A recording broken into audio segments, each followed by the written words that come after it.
Assalamualaikum dan salam hormat Berita Pagi Sarawak. Edisi Isnin 7 Februari bersama saya Abang Muasli, Abang Abdul Samad. Penularan varian COVID-19 Omicron dikesan dominan di seluruh Sarawak pada masa kini menggantikan varian Delta. Pengarah Institut Kesihatan dan Perubatan Komuniti IHCM Universiti Malaysia Sarawak UNIMAS, Profesor Dr. David Pereira berkata, sejumlah 78% kadar pengesanan Omicron telah ditemui daripada data pengawasan kes positif yang telah dilakukan pada 3 hingga 26 hari bulan Januari tahun ini. Menurut Dr. David, dalam tempoh berkenaan sejumlah 58 sampel telah berjaya disusun dan daripada jumlah tersebut, Omicron telah dikesan dalam 45 sampel manakala 13 lagi adalah Delta.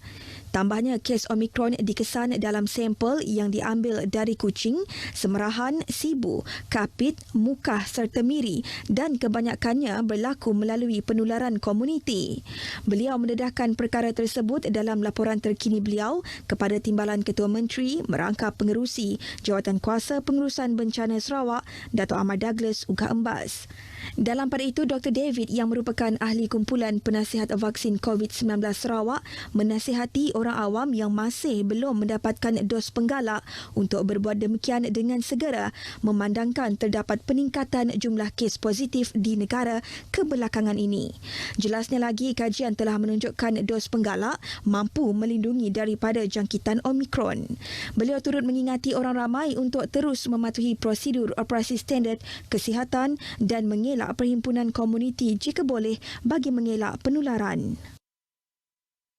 Dalam perkembangan sama, sebanyak 58 kes baharu jangkitan COVID-19 direkodkan di negeri ini semalam, menjadikan jumlah kumulatif setakat ini ialah 253,003 kes.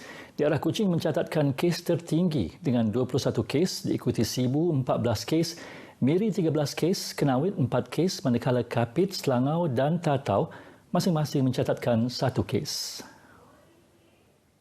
Menurut kenyataan media yang dikeluarkan Jawatankuasa Pengurusan Bencana Negeri JPBN semalam, sebanyak 3 kes merupakan kategori 5 iaitu jangkitan paru-paru dan memerlukan ventilator. 1 kes kategori 4 iaitu jangkitan paru-paru dan memerlukan oksigen. Manakala kategori 2 iaitu gejala ringan mencatatkan 19 kes dan kategori 1 iaitu tiada gejala sebanyak 35 kes. Dalam pada itu, semalam polis Diraja Malaysia turut melaporkan sebanyak 10 kompaun telah dikeluarkan di daerah Kuching atas pelbagai kesalahan, antaranya gagal mematuhi prosedur operasi standard pencegahan COVID-19 yang ditetapkan. Sementara itu, Kementerian Kerajaan Kesihatan Awam, Perumahan dan Kerajaan Tempatan telah melakukan 54 operasi nyah cemar melibatkan 6 bahagian semalam. Jadikan amalan berikut sebagai norma dan kebiasaan baru dalam kita mendepani COVID-19. Amalkan kebersihan diri dengan kerap mencuci tangan menggunakan air dan sabun atau cecair pensanitasi tangan. Pakai penutup separuh muka bila perlu keluar dari rumah. Sentiasa jaga jarak fizikal sekurang-kurangnya 1 meter dengan individu lain ketika berada di kawasan tumpuan awam. Jangan bersalaman dan bersentuhan dengan orang lain. Dan seboleh-bolehnya, elak menyentuh mata, hidung dan mulut dengan tangan yang belum disanitasi. Amalan ini penting dalam kita menjalani kehidupan seharian agar rantaian COVID-19 dapat diputuskan.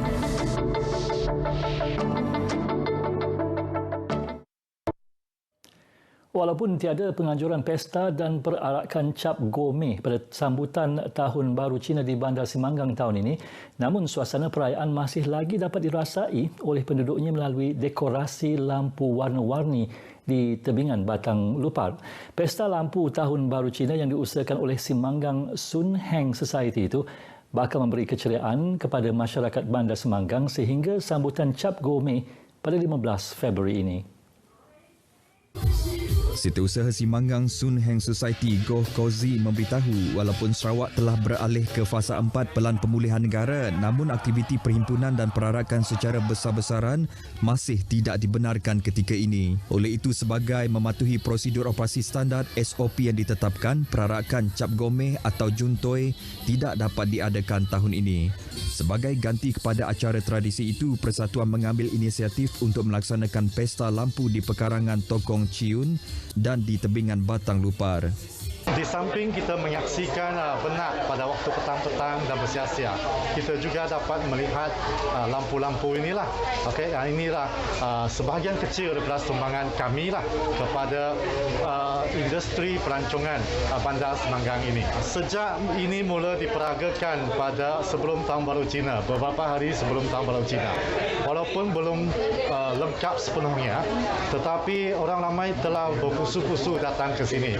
Okey, so ini merupakan suatu yang sangat positif lah bagi kami. Rasa gembira lah, walaupun tahun ini ada Juntoi, tapi dapat masa suasana macam ni, bersamalah kita menikmati suasana yang dibuat di Tepikong ni saja, walaupun tiada Juntoi. Tahun tu ada berbeza sikit dari tahun lepas, dengan adanya dekorasi dan waterfront yang baru, nampak kacak.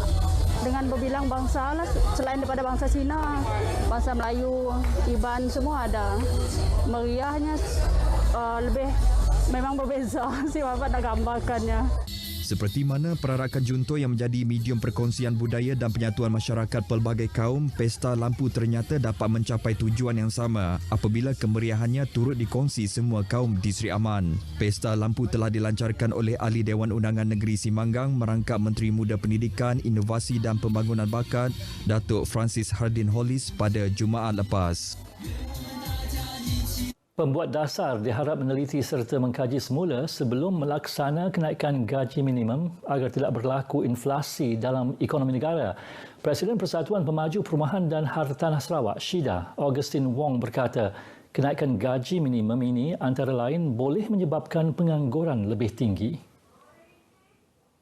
Menerusi kenyataan media, Augustine menjelaskan ia berikutan majikan terpaksa membayar gaji yang lebih tinggi kepada pekerja sekaligus menyebabkan berlakunya pengurangan tenaga kerja dan pekerja yang hilang pekerjaan masih menanggung kos sara hidup yang tinggi. Jelasnya lagi, kesan lain khususnya kepada ekonomi iaitu kenaikan harga barang yang mendadak akibat perbelanjaan yang meningkat. Beliau berharap perkara itu dikaji dengan teliti agar negara kekal berdaya saing di peringkat global, khususnya menjadi destinasi pelaburan serta ekspor. Baru-baru ini, Kementerian Sumber Manusia memaklumkan pekerja negara dijangka menikmati penetapan kadar gaji minimum yang baharu pada nilai RM1,500 sebulan sebelum penghujung tahun ini. Pesta berbulang yang disambut kaum Bisaya dan terkenal dengan acara Lumba Kerbaunya mungkin akan disambut kembali tahun ini selepas berehat selama 2 tahun. Presiden Persatuan Bisaya Sarawak, Joseph Blandoi, bagaimanapun berkata pesta itu tertakluk kepada situasi terkini COVID-19.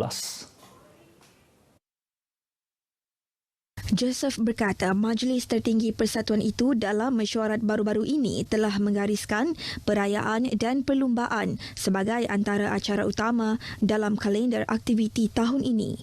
Menurut beliau, sejak pandemik 2 tahun lepas, banyak aktiviti telah ditangguhkan atau dibatalkan termasuk sambutan ulang tahun persatuan itu yang ke-50 tahun lepas.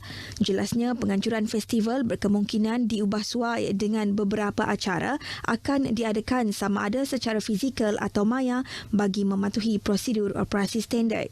Joseph bagaimanapun berkata, acara perdana seperti Lumba Kerbau, pertunjukan malam kebudayaan dan penakut babulang atau penerimaan tetamu kehormat akan diadakan bermula 3 hingga 5 Jun. Tambahnya, acara ini sangat popular dalam kalangan pelancong dari Brunei, Labuan, Sabah dan Sarawak sendiri. Joseph berkata aktiviti lain yang turut disenarai adalah perasmian bangunan persatuan, seminar atau bengkel, rakit babulang, golf amal babulang, larian riadah dan majlis makan malam apresiasi tahunan. Pustaka Negeri Sarawak, Cawangan Miri menganjurkan kempen derma darah setiap suku tahun bermula pada sesi pertama pada 5 Mac depan. Menurut Pegawai Pengurusan Korporat Pustaka Miri, Shirley Zibah Mambai, Kempen ini merupakan kerjasama Kesatuan Guru Sarawak Bahagian Miri dan Tabung Darah Hospital Miri.